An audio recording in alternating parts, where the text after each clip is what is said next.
Yes, this is Dr. Ozeransky in room 519. I'm going to need a bigger bottle of Scotch. Hello again, Whiskey Whippers and Spirit Sippers. 1-1 here again, and today we grabbed another one. Today it's going to be all about the Bladnoch Lowland Whiskey 10-year-old. Sound good? Yes, sir! Yep, this bad boy is 10 years old. It is non-chilled filtered. Looks like it was matured in ex-bourbon barrels. And it says it's a limited release. Who knows how limited that means, but this one is coming in at 46.7% ABV, a whopping 93.4 proof, so gonna be bringing the love, and yeah, this I believe will be my very first lowland, so I'm excited to open this one up and taste it. Ooh, look at that little chunk. Looks a lot like that Nika from the Barrel, which is another one I've been looking at a lot. I'll be checking out sometime soon. But today, it's all about the Bladnoch 10.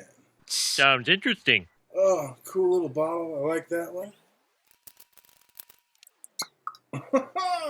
Not much of a pop. Let's get it in the glass.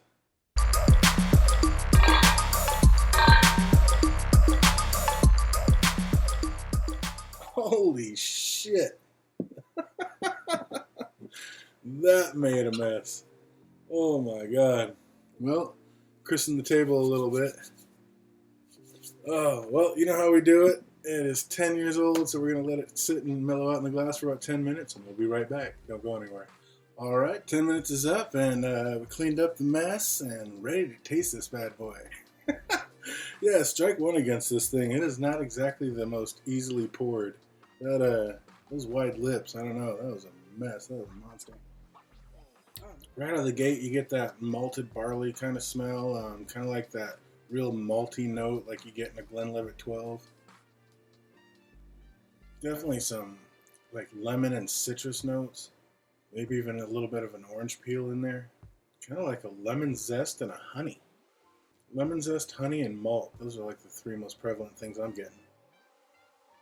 Yeah, sweet with just a pinch of tartness in there. Yeah, man, I'm excited. Let's taste this. Slanjava. There's a bitter note that comes through this. Man, what is that? Almost like a bitter grapefruit funk. That was kind of crazy. It's like sweet right when it hits the palate, and then it starts getting a little bit of that malty note mid-palate, and then it turns almost bitter by the time it hits the back of the palate. That's kind of an adventure all the way through. That is interesting. What is that? It does. I mean, it's not a bad aftertaste, but it is kind of like this. Almost like the pith of a lemon, like that tartness. That extra tartness of the pith of a lemon. It's kind of like that. But that's wild. Yeah, there is just this bitterness and tartness on the taste. Let's see what happens when you put a little water on it. Yeah, that was interesting. It was so sweet on the nose, but then, yeah, boy, the taste, it really turns, and there is just this bitter pitch on there. Yeah, the sweetness just evaporated on the taste. That was kind of crazy. And not like the Ben Riach single malt, the 12-year or the 10-year-old. That's actually the other 10-year-old I have, and that kind of has a similar kind of bitterness to it. But I mean, it's an enjoyable bitterness. It's when you want to keep going back and tasting, like, what is that? Like almost a little bit of savoriness over the top of it. But this one might even be a little more bitter than that. I wonder if that's just the spring and the liveliness of it only being 10 years old, the youth of it all. Boy, the water just kind of seemed to tamp down all those notes I was getting without it. I'm still getting the citrus, I'm still getting the lemon and the orange. A little bit of honey, but it's more muted, and it's the malt is kind of coming more forward. Like the maltiness is the most forward note I'm picking up. Malt and honey. Malt and honey. Let's see how it tastes. Prost. Interesting. The water, it's more of a sweetness. That sweetness is kind of sticking more on the front of the palate, and it's just more of a maltiness, and it really tamped down like that bitter finish. I mean, depending on what you like, a lot of people like that bitter note and that little tart note. For you, you're going to want to go neat, but yeah, if that's just a little bit too much for you, The water really tamped it down and just kind of brought out more of a malty note, and kind of finishes more with that oak note on the back end, more of that wood oak note. So yeah, it definitely tamped down all that bitterness that was on the back end of it with the water. That's interesting how it reversed that. There's almost a little bit of a bitter cherry note on the back end. Like not sweet cherries, but almost like a little bit of a bitter cherry note. This is a lot different than I thought it was going to be. Like I said, this is my first Lowland, and it is quite the different experience. Don't mind it.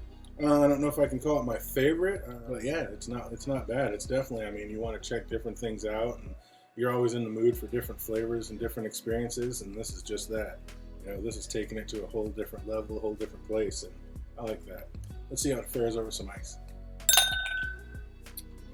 Oh, let's see if I can do it this time without dumping half of it on the table. Oh, that was a mess. Let's see. I might have to just put this one right up on it.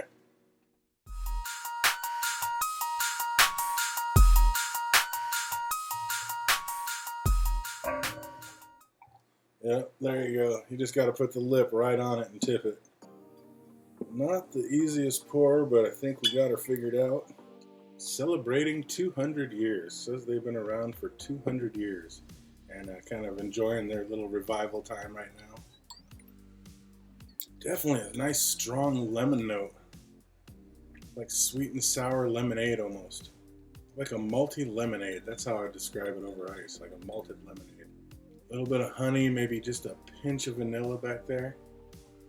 Not getting the huge oak notes like you usually do over ice. Let's see how it is on the taste. Cheers. Wow, really muted that sweetness on the front end. It was just like a cold malty note in the mid palate, and then the sweetness kind of came out. It's so weird how this one changed. I mean, it was bitter on the back end without the water. It was kind of a muted, more sweet palate with the water, and then it's just downright sweet over the ice on the back end. So yeah, that is just wild how that transitioned. Yeah, this is a bit of a funky adventure, I gotta say. This one will definitely take you on a little bit of a ride. Sitting there for a minute, those oak notes are starting to come out now over the ice. But yeah, it kind of muted those flavors and just kind of a sweet little malty vanilla note. Stripped a lot of the flavors away, but kind of what's left I kind of enjoy, because now it's more of a sweeter malt, which is right in my bang zone. It's kind of more in my sweet spot. So yeah, I actually like this one over ice. But it does mute and tamp down a lot of those bitter and savory and tart flavors that you were getting earlier without the ice. But being a rum guy and liking the sweeter whiskeys, I kind of like it over the ice the best. Wow, yeah, this one's a little different. Not at all what I expected. Boy, now smelling it with the water in it, the nose is really sweet. Almost like a honey and brown sugar. Oh yeah, the more this is opening up more and more by the second. Getting that oak influence on the back end and just a malty sweet note in the mid palate. And it is a little bit more muted up front with the water. Man, like I said, this is kind of a funky adventure. This takes you on a ride. Scale out of 1 to 10. I don't know. Probably give this one an 8.6. A little bit better than average. I'm not great, but I do have a feeling with some air getting on it, the way this is changing in the glass already, that over some time this is going to change in the bottle and get even better. So I look forward to revisiting it and taking my time with this one. So yeah, give this one about an 8.6. Nothing wrong, nothing great, just kind of right there down the middle, a little above average. So if you see it out there, definitely worth a look. The Bladnoch 10-year-old. So that's going to do it for me. Hope you guys are having an absolutely fantastic week, and it only gets better from here. Until we see you next time. Come by.